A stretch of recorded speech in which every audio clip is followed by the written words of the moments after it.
Hey everybody, I'm hoping you guys are having a good day. And today I'm going to be sharing my testimony video. God has been really putting in my heart to just share it because I know it will be a blessing to somebody. I truly do believe that we don't go through lessons, trials in life for our own good. I know it's for the good of others, to be able to help them get out of the situations that they're in. Because a lot of us think that, nobody else feels my pain, but 10 times out of 10 we do, like we're going through the same thing. So God has been really putting in my heart to just come out and say it because it'll be a blessing to somebody, and at the end of the day God is going to get all the glory out of it, and that's why I'm doing it, for him, just to get the glory, because he really did do a lot in my life, and he really did save me, and he was really there for me even when I didn't think that he was there for me. So let's just get into it. So, I accepted Jesus Christ as my personal savior on June 11, 2011. Um, yeah, I was in high school. Like, I think I was just starting high school. No, I was in a junior year in high school. Sorry if you see me pause and repeating over words. I'm just kind of nervous. Like, I guess throughout the video I'll be better. Anyway, yeah, so I accepted Jesus Christ as my personal savior. I got baptized June 11, 2011. And yeah, it was when I got baptized, I remember just asking God, like, I want to get to know you more. Like, I grew up in the church. My dad is a pastor. I'm a pastor's kid. Um, so the only way I knew who God was through reading the Bible. Like, I didn't have a real relationship with Christ. I didn't have a real relationship with God. Like, I knew him based off what was I reading in the Bible, but there was no real connection there. So I remember going on a fast. I was like, God, I want to get to know you more. So I'm going to fast, and hopefully I'll get to know who you are, because I'm reading all these great stories about you, saying that, your love is incomparable. Like, you're a great God. You're there for your children. You said you would never forsake them. And I'm just hearing all these good things about God. And I'm just like, I have yet to experience that. I have yet to experience, how great his love is. So, I remember going on a 7-day fast, no food, just drinking water for those 7 days, and just, connecting with God. And it was great. Like, that was my first time ever fasting. And I actually felt great. Like, I was waiting on, I remember doing this, and my family was just like, why are you fasting like this? This is not the proper way to fast. Their idea of fasting was not eating from 6 a.m. to 12 noon, and then you get to eat. But they thought what I was doing was ridiculous. But anyway, so I fasted, and I think a month later, I gained my spiritual gift. And my spiritual gift was I could prophesy. I had the gift of prophecy. I didn't know what that was at the time. I just considered myself a messenger of God, because he would give me messages to relay to somebody else, and I would do that. So I never called myself a prophetess. I remember the gift was just so strong. Like, I could just be minding my business, just sitting down, and God would just come over my head and say, oh, I need you to go tell so and so this. And me, I'm very shy. If I don't know you, I'm not going to walk up to you. But this gift really pushed me to go out there and speak to people. So yeah, my gift was so strong. I remember one time my aunt went missing, and no one could find her. I remember my uncle called us and said, she's missing. I don't know where she is. And I had this revelation, like, it was just clear vision, like, just clear. And God came to me, and he was showing me that she was at a hotel room. Like, I could see the hotel name, the room number, and I saw her. And when I looked in the corner, I seen an evil spirit behind her, like a demon. And he looked so crazy. He looked so scary. The demon was behind her, telling her to kill herself, to cut herself with a razor. And I the vision just went away, and I quickly told my mom, like, Mom, she's in this hotel, this room, go get her now because she's going to kill herself. And when her husband went there, she was at that hotel, she was at that room number, and he was able to get her in time. So that's when I knew that, I had a real gift here. And it wasn't just it just wasn't me. It wasn't like my own imagination. Like, this was really God speaking to me, and he really did bless me with this. So with this, I was able to know who he was, like, and then my just relationship with him would just get stronger and stronger. And like, whatever I would ask for, I would get. Like, I was just really obedient. Like, I was just listen I was really obedient to the voice of God. Like, I knew what he sounded like. Like, he sounded like somebody sitting next to me, and then we're talking. That's how clear I was hearing him. um yeah, and it carried with me all the way through um college. I went to Essex County College, and so I started there. um yeah, I started there. I remember, I mean, that's where my life kind of took a turn. Like, I'm this Christian girl. I never went out to parties, never drank, never got drunk. Um, I would always just go to school and come back home. I never had a boyfriend, none of that. Like, I guess you can say I was the good child. I mean, that's what everybody would always call me, and I would always just live up to that standard. So, uh, yeah, like I said, I never had a boyfriend, none of that, and I'm a virgin. So I remember going to that school, and I remember like the Holy Spirit was like really strong on me at that time. Like, I was not walking alone. I was never alone. God was always with me wherever I went. And I remember meeting these group of friends, and I remember God just saying, no, like, these are not your friends. These can't be your friends. And I remember saying, like, why? Like, I'm always to myself. I always obey the voice of God. Like, I never do anything disobedient. So, I mean, I'm shy. Like, I don't have that many friends. So for him to say, these can't be my friends, I'm like, thanks. You want me to be a loner? Like, I don't know. Like, why? Like, I just wasn't understanding why God was telling me to stay away from them. But um, I remember I was just having a hard time obeying God at that point, and He didn't give me a reason to not listen to Him or trust Him, but I was just having a difficulty trusting Him at that time. Basically, how it worked, like with my gift, whenever I would meet somebody, it's like if they were good, like if they were worth my time, if they were gonna help me grow, he would put a green check on, like, on the top of their head. A green check would appear, and that would mean, like, okay, they're good. I can give them my time. I can be friends with them. Another time, it would be like a red X on top of their head, and that would mean stay away from them. They're not your friends. Do not waste your time. And that's how it worked, like with majority of the people that I was hanging around with at my college, at my school. It was an X, and it was just saying no. And I was kind of getting hurt at that time because, this is college. This is a new a new life, a new chapter in your life, and you want to get to know people. Like, that's what I was saying. Like, they said that, college is where you meet your lifetime friends. And I was like, okay, let's start.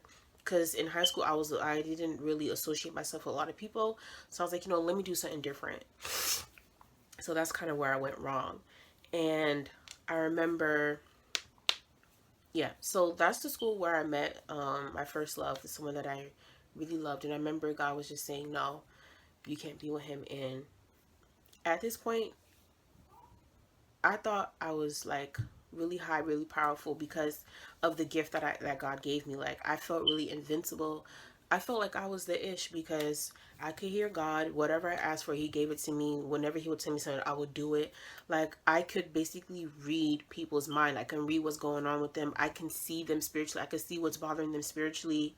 So I just really felt invincible at that point. And I guess I lost my humility there.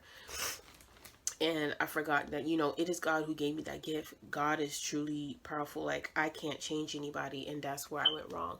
So I met this guy, and we started off as friends. And as the year went by, our friendship grew closer. And then my feelings for him were getting stronger, and his feelings for me were getting stronger.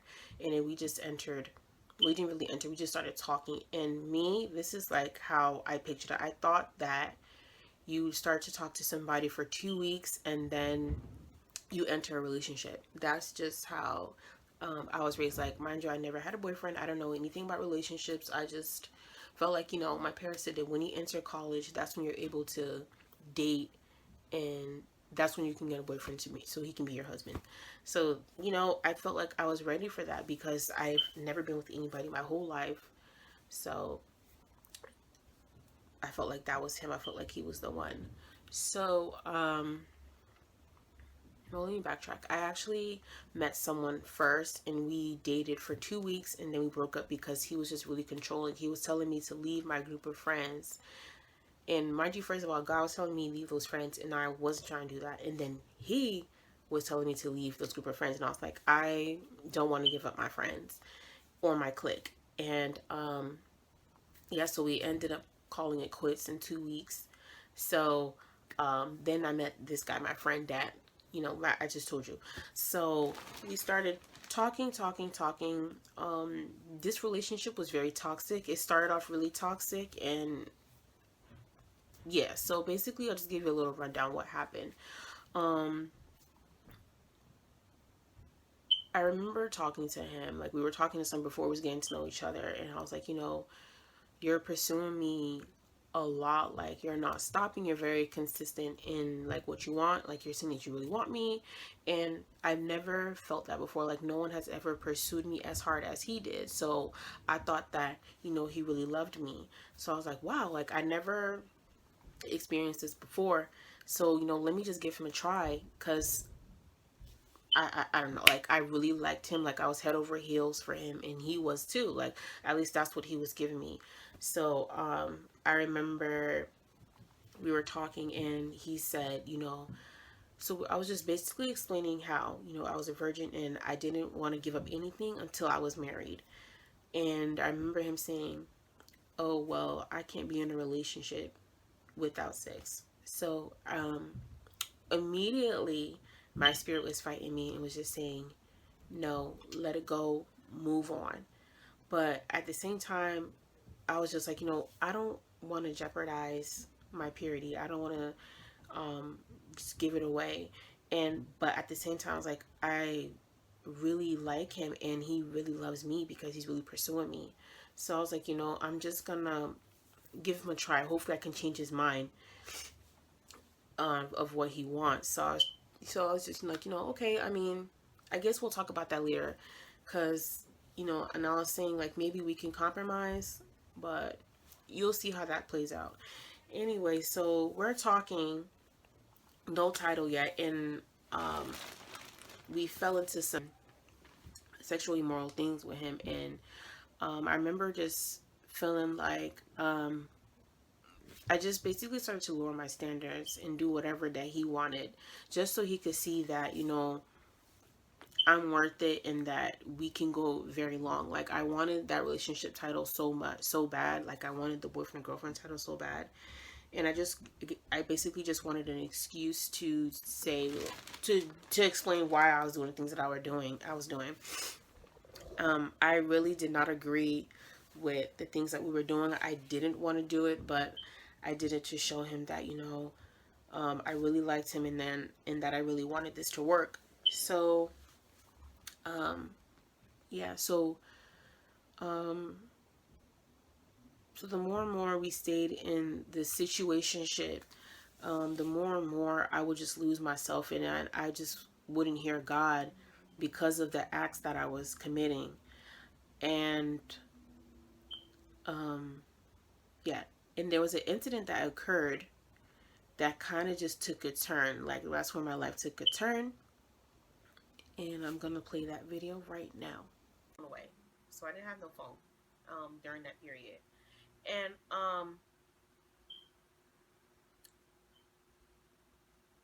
the boy who is the love of my, I'm gonna call him Lamel, Loml, love of my life.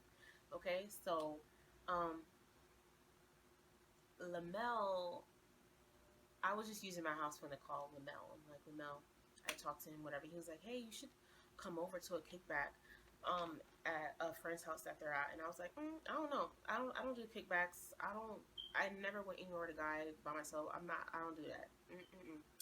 And he was like, you should come. Your friend is here. And that's one of the girls that was in the clip. And I said it was four of us. So one of them was there. I was like, oh, okay. I mean, if she's going to be there, then I'll come because, I don't want to be the only girl and I'll be comfortable if she's there. So it was like, yeah, come through. And then to confirm, I called her. I was like, hey, are you there? She's like, yeah, I'm there. So I said, okay, then I'm going. Took my father's car and I went there. Mind you, I have no cell phone. Pulled up to the hood. So I just asked a random person on the street. I was like, can I use your phone to call such and such? So I was calling the guy that I was really interested in, Lamel. I don't feel like calling him Lamel. I'm just going to say the guy. So I was calling the guy, and I was like, hey, I'm outside. And then he comes down to open the door. I was like, hey, where's my friend at? And he was like, oh, she left. I was like, what do you mean she left? He was like, she left. And I was like, all right, then I'm going to leave because I don't want to be the only girl up there. And he was like, no, it's fine. Come up. And I was like, are you sure? He's like, yeah. I was like, all right, then I'm going to just stick by you then because I don't know who's going to be up there. I'm going to just stick with you the whole time. And so we went upstairs, and then I seen, it was, let me see.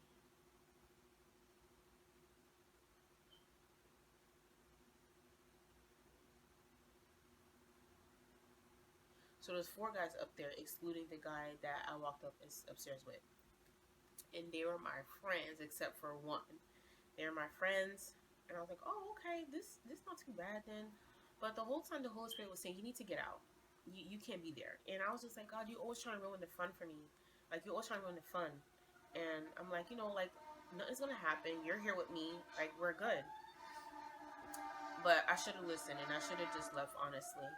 But I stayed, and one of my friends offered me a drink. I said, no, I'm good.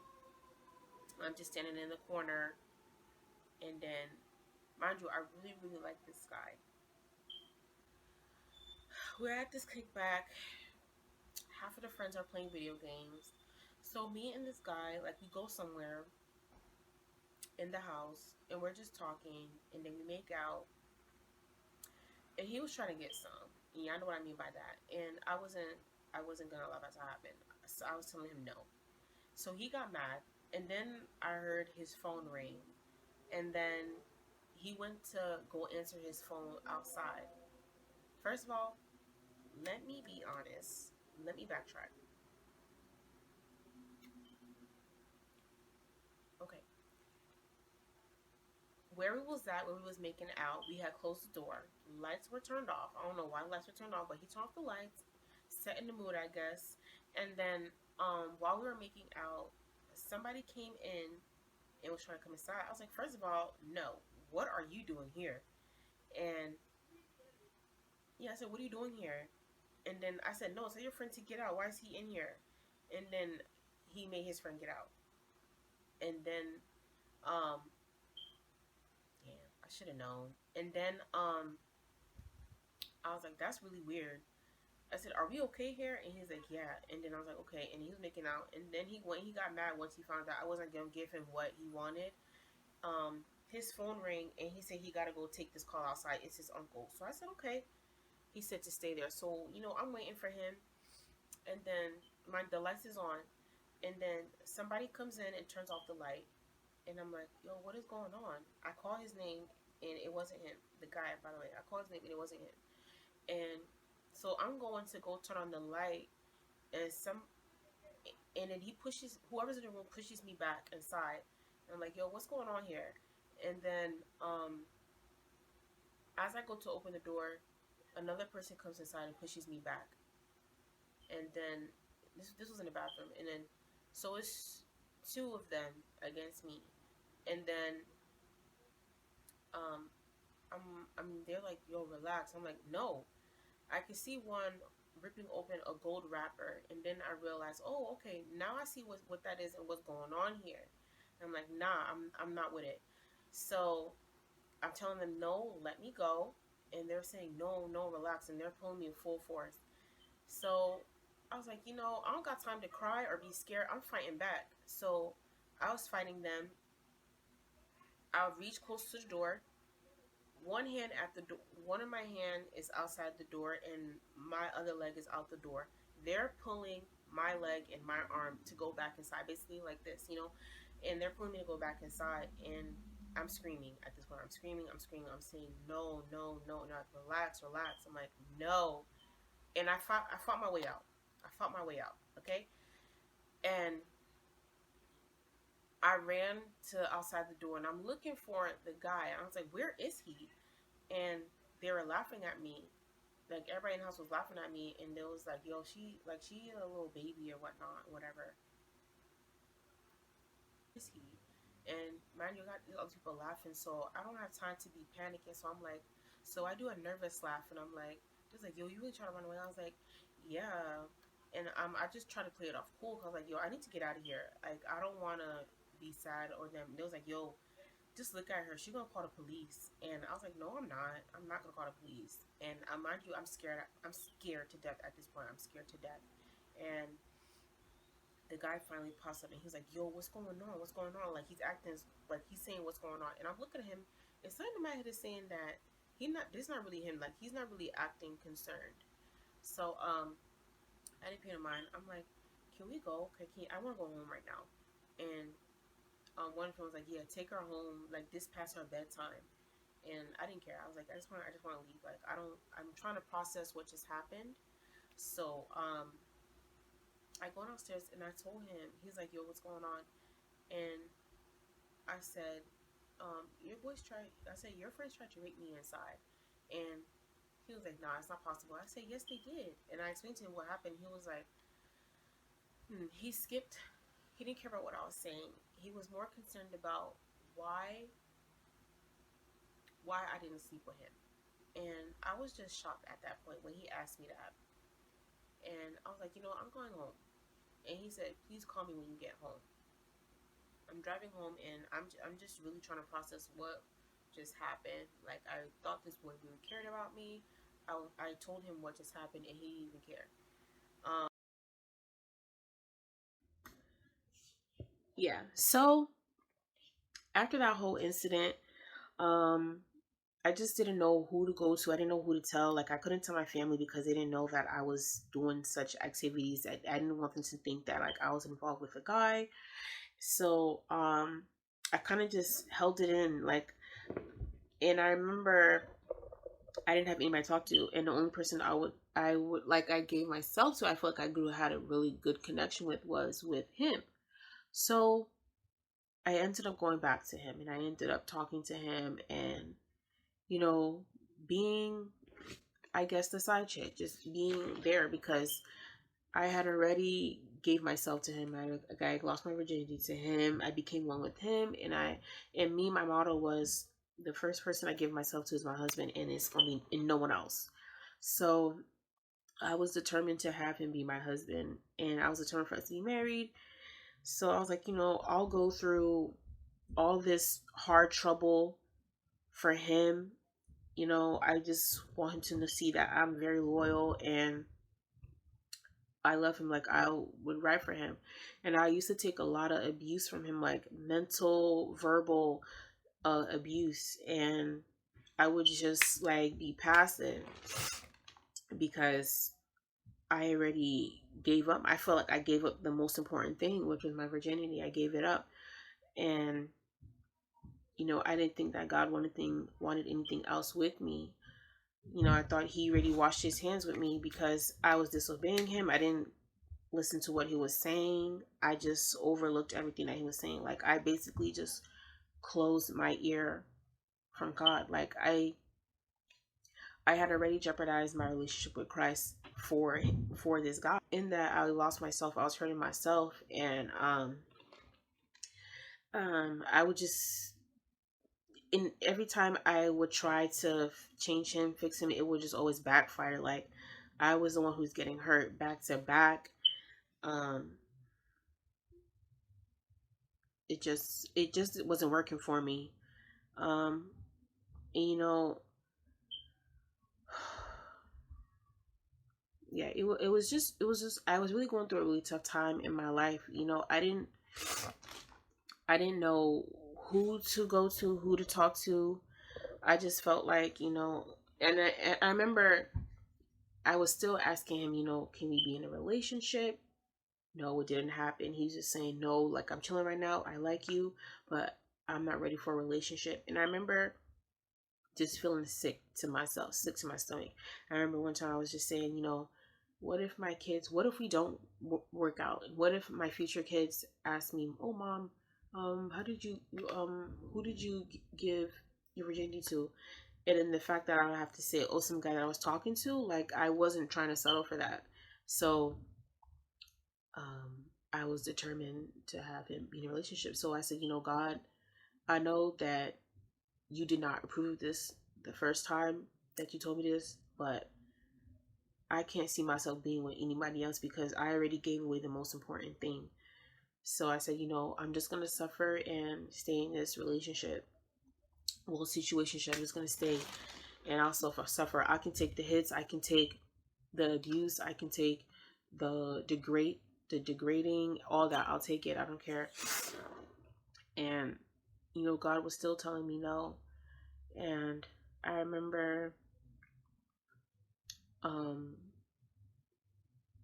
I would just hear that, he's playing you. Like, I would see all the girls coming up to me saying, oh yeah, I talked to him, he's sleeping with me, all that. And I would still just like stay by his side and trust him, because whenever I would go and tell him, hey, this is what they're saying, he would just blatantly just curse me out and say, you need to trust me, stop trying to hear whatever else is saying. Like, I'm focusing on you. So I would always take his word over anybody else's. And I remember one time, I just grew tired of like all the mistreatment, like all the disrespect.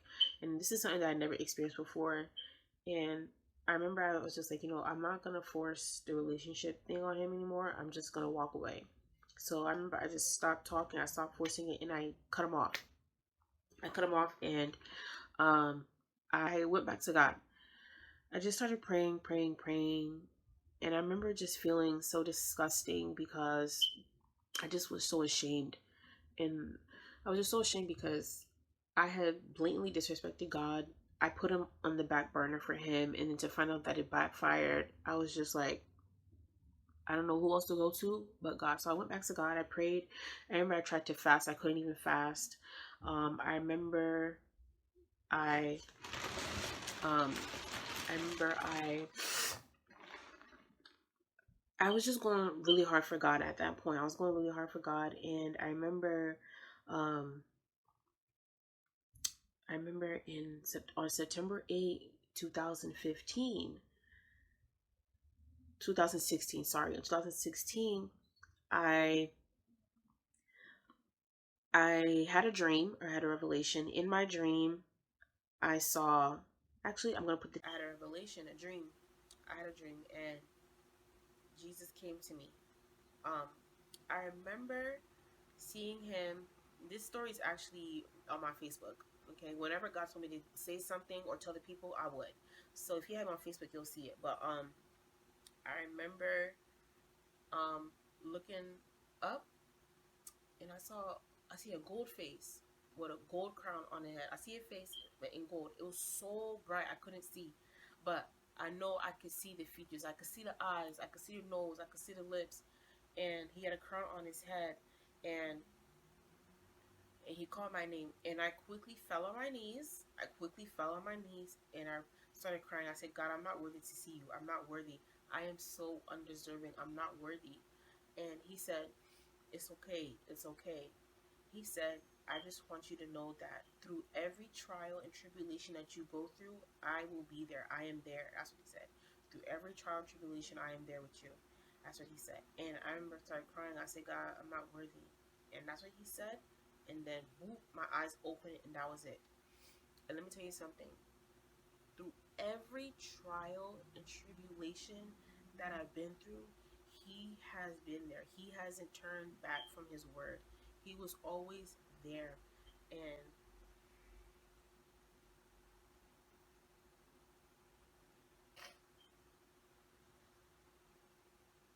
like, at my worst,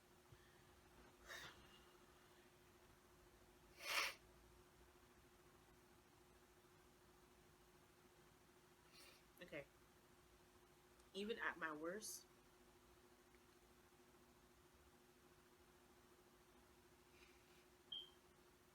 like even at my worst, when I was being rebellious, I wasn't listening to God. I really put him on the back burner, guys, when I tell you that.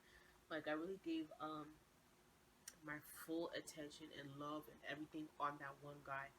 You know, I just gave everything to him, and I really put God on the back burner. I sacrificed, I jeopardized my relationship with Christ, and never again will I do that. Yeah, so I jeopardized my relationship with Christ, and I really put him on the back burner. So I could like really convince this guy that, you know, I'm worthy. You know, I'm enough. And there's a lot of things I'm not gonna say because that's just not the point of this video. I cry now because it's true. Like I've been through a lot, and God really held me down. Like when I didn't think He was there, He was there. God has truly been there for me, even in my rebellious stage. When I just blocked him, I was blocking him off and just ignoring all the signs and all that he was saying. And when I was just blatantly just being sinful and just doing my own thing, he was there, and I didn't know that he was there. I didn't think that he would be there. And just to hear that confirmation just kind of gave me a strength and boost. And the fact that I could still hear God in my rebellious stage just really proved to me that, you know, God really means what he says when he says that he will never forsake you or leave you. And he really means that. And, you know, it was in that moment that I knew who God was. Like, I, that's where my relationship with him really grew and act stronger than before. Like, before I could hear him, but this time I really knew who he was. So, you know, I go off like we don't. So me and the guy, we haven't spoken to each other. I haven't seen or spoken to him in like a year. And I remember just one day I was walking, and then I just bumped into him. I don't know where. And you know what's crazy? The Holy Spirit actually told me that you're gonna bump into him in 5 minutes, and I was like, nah, no way. And boom, I really did bump into him, and we basically reconnected again, and we started talking again. And I remember saying, you know, I'm not gonna go back to that talking stage. Like, if you really want my time, then we need to be in a relationship. Other than that, I want nothing to do with you. We ended up getting back together, and we didn't get into a relationship yet. Like, he honestly showed me that he did kind of change. He did act different from before, but there's some old habits didn't die. And there again, I was still finding myself trying to prove to him that, you know, I'm worth it. And I was still trying to prove to him that, you know, I'm the one. Like I, uh, but anyway, I remember, so we entered a relationship in 2018. Like, he became my boyfriend in 2018, and he kind of did show me that he did change. But I remember it was still really toxic. Yeah, so as we enter the relationship, he becomes more honest with me now, and he's able to be more open with me. And but you know, at this time, the love that I felt for him in the very beginning, it was different from this time. Like, I was just basically fed up, and I was basically just, at this time, I just wanted to see him prove to me that he really was changed, and that he was a different man, and that he really loved me as he said he did. This time around, we were really going to make it, because why else would God let me bump into him and start talking to him again? So I really felt like, you know, this was a sign of God. But I realized it was. As the time went on, I realized it wasn't, because this relationship wasn't honoring God. Like, we were still sleeping together. We were still arguing. Physical abuse actually entered in at this point. Um, and he was still calling me out of my name. He was still degrading me. And I just felt like, you know, this isn't of God, because these are not qualities that God would allow and accept. So I just, it was really hard for me to get away at this point because he had became so open with me. Like, he would tell me all his problems, and I felt like I couldn't just leave somebody like that when I'm all he has, when I'm his last hope. So I remember I would hear God, and God would just say, you need to let go of the relationship. And I said, like, I can't, like, I'm in too deep now. Like, you see, I left and then we're back here. And that's the thing, like, and with this guy, we were always on and off. Whenever we would break up or separate, we would always end up coming back. And I remember saying, God, like, I don't want to keep doing this. Like, if I'm going to leave him, it has to be for real. So yeah, now we're in 5 years, and God is still telling me to let go. And I'm just like, God, it was really hard for me to just trust God and let go because I invested so much into him. Like, I spent all these years trying to build him up to be the perfect guy, the right guy. And then for God to tell me to just leave him, like, he's still not the one. I was just like, God, it's hard for me. I can't. Like, it was really hard for me to see what God wanted me to see. He was like, if you just trust me, but I didn't see that trust. I just didn't see how he was not the one. Like, after all my hard work, like, I just couldn't convince God that, this relationship is gonna stand. So I remember, like, I was just still being rebellious. I was living in rebellion. I was fornicating left and right. And I remember I just kept trying to tell him that, I just felt bad, honestly. I felt bad that I wasn't obeying God. So I remember I just tried to tell him, like, to my boyfriend, I was just like, I don't like how I'm living. I want to live right. I feel guilty every time I'm doing something. Like, I'm getting convictions every time I'm with him. I get convicted. I just hear the voice of God. No, let go. And I just can't. So I'm just like, maybe I need to try harder. I need to try to change him more and quicker. And I was just like, I want to live right. I want to be celibate. We need to be celibate. And I remember he was like, okay, yeah, let's do it. But we would fail every time. And I was just like, I'm tired of failing. I'm tired of dishonoring God. So I went to this conference at my church, and I remember just getting so tired, and I was just saying to God, like, God, you keep calling me, and I keep telling you it's really hard for me to let go, and I can't. So show me the way. Show me how to get out, because he's my weakness. And I don't want to break up with him and then we end up back together. Like, if we're going to really call it quits, then let it be a final time. So, Lord, I'm going to wait on you. I remember I was just waiting and waiting. And Ty Trippett came at the conference and he said, good enough to sin freely, but not good enough to try to step out onto the waters. We're not going to see manifestation where we are. He'll manifest the healing he'll manifest your increase he'll manifest your deliverance he'll manifest your breakthrough he'll manifest your overflow he'll manifest miracles but you gotta go. I said, well, God, I don't got this, I ain't ready yet,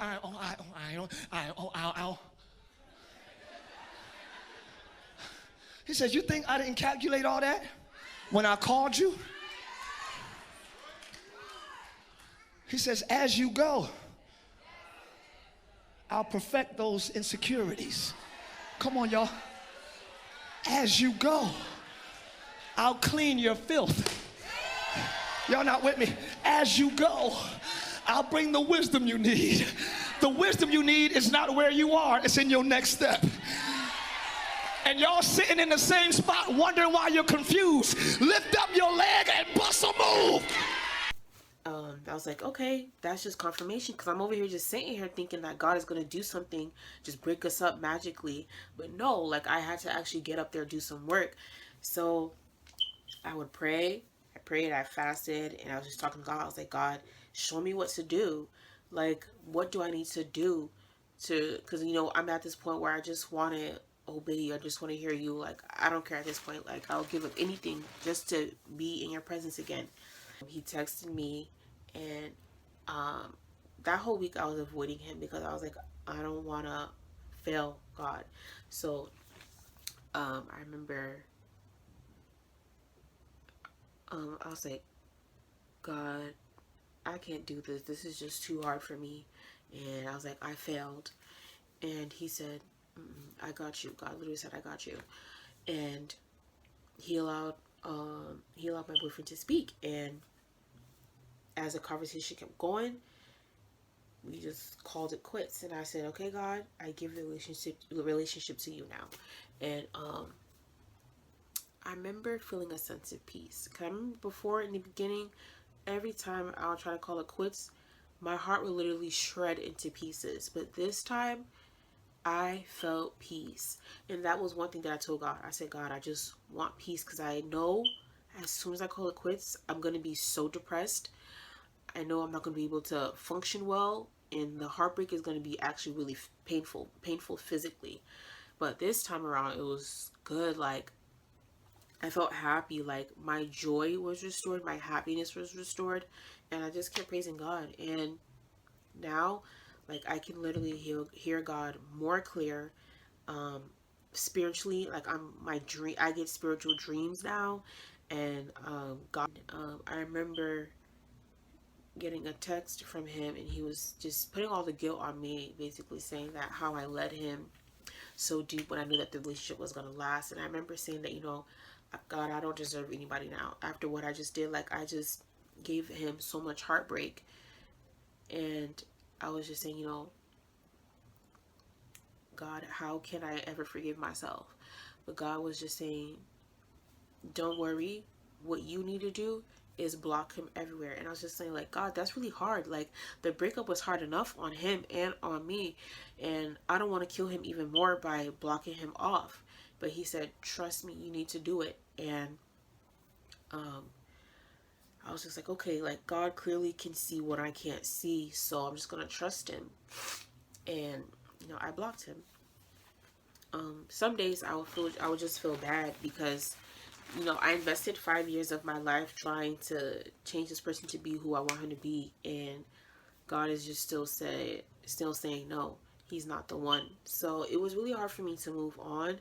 But honestly, the more and more I kept praying, the more and more I um, was at peace. I was getting peace. I was able to move on and live and do my daily routines. Um, so basically, what I want to say to you guys is, for those of you who are in like trying a dark time and you just don't know any way out, trust in God. Talk to God. Even when it's hardest to talk to God, just talk to him, because he's there. Even when you don't think that he's there, he is there. He just needs you to give him that time. Even when it's hard, like, you don't want to leave a relationship, you're afraid to be alone, do it. He sees what you can't see. Like, it's bigger than you. When he's telling you to do something, it's because he sees what's going to happen in the future. You may not see it, but he knows. So he's trying to prevent you from crashing and falling. And that's one of the things that I went wrong. Like, I thought that I had it all figured out, but I didn't. So truly just trust God and know that what he's doing for you is preparing you for the best. He's really looking out for you. Like, let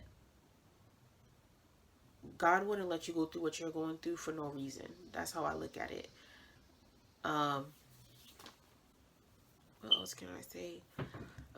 Oh yeah, and don't listen to people who are telling you, oh, you're gonna run out of time. God's not gonna wait for you. God is gonna wait for you. God's gonna put the car in parking. He's gonna wait for you to get out of your stupidness and get out of your mess. And God will always reassure me that He will not leave you nor forsake you. Don't look at His patience as us, because we can lose patience really quickly, but Him, no, it takes a while for Him to get angry. So honestly, if you see yourself in a trial and tribulation, don't lose heart. Praise and worship. That's one thing that I did through my trials. Like, you could see me out here living in sin, but deep down inside I was fighting, and I would just praise, because I know God was going to get me out eventually. I didn't know how I was going to get out, but he knew. And my job was just to keep praising and worship, because I knew that was going to open doors that I couldn't open by myself, and I know it was going to close doors that I couldn't close. So make your praise your main priority and prayer. and worship, worship, worship. Even when you don't know like how it's gonna play out, worship. Just worship God. Just start thanking God and just ask Him to intervene in your life and work. Like just do what He needs to do in your life. Um, yeah. So I hope I'm not leaving anything out, honestly. But yeah. Thank you for listening. If you know you've heard somebody who kind of went through a similar situation as me, share it with them. Let it be a blessing to others. And I just pray that God gets all the glory. And, the main thing that you can take away from this is that um, for those of you who are in Christ, who was in Christ, and you stepped out, you backslid, and you're finding it really hard to get back, and you don't know if God is going to forgive you or accept you back, just know that He will. Know that He will never leave you. Like, you're a part of Him. You became married to Christ. There's no divorce with God. So just come back to Him and trust Him. Come back with all your hurt and all your pain, because He will literally take it and throw it away and act like it never happened, and He will restore you. He'll restore everything that you lost. So just please come back to God and know that He will give you even greater gifts, greater blessings, greater miracles. Lord God, just for even coming back to Him. Think about the prodigal son, who came back. And just think of you like that. You are the prodigal son. You are the prodigal daughter. God will never turn His back on you, Lord God, if you just call on Him and trust Him. I'm trying to push back tears, but God is there. He never failed me. When He said He was going to be there, He was there. He never led me astray. In my darkest moments, that's where He revealed Himself to me. When I was so broken, I thought I'd never get back up. That's where He said, let's go. And He picked me back up and put me back to pieces. So those of you who are feeling really broken, don't know how to turn, that's where you'll see God. That's where you'll meet God. You meet God in your brokenness. So, I thank God for my trials and everything that I learned. You know, um, it was in my trials I gained a relationship with Christ. I knew who He was. When it said that His grace is enough, that's when I found His grace is enough. The fact that I'm here today and I'm able to speak on Him, and I'm able to hear from Him more, is just, that is grace itself. Like, I never thought that I would be able to go back to Christ. Like, I thought that He would just spit me out because I was lukewarm. But no, He welcomed me back with open arms and told me to continue. And He told me to just be obedient. And that's what I'm doing. I'm being obedient. So for those of you who have testimony and you're just afraid of what people might say, do it. Don't be selfish. God didn't give you that story for no reason. He gave it to you so you could help somebody get out of their mess, the same mess that you're in, and that you were in. So do it. Don't be selfish. Do it, because God will get the glory out of it, and you'll get a reward as well. But don't look at it as a word. Look at it as, they're gonna know who God is. They're gonna see how God helped you out. So don't be afraid. Tell your testimony. I'm happy that I was able to tell it, and I hope that it can help somebody. So, grace and peace. God bless.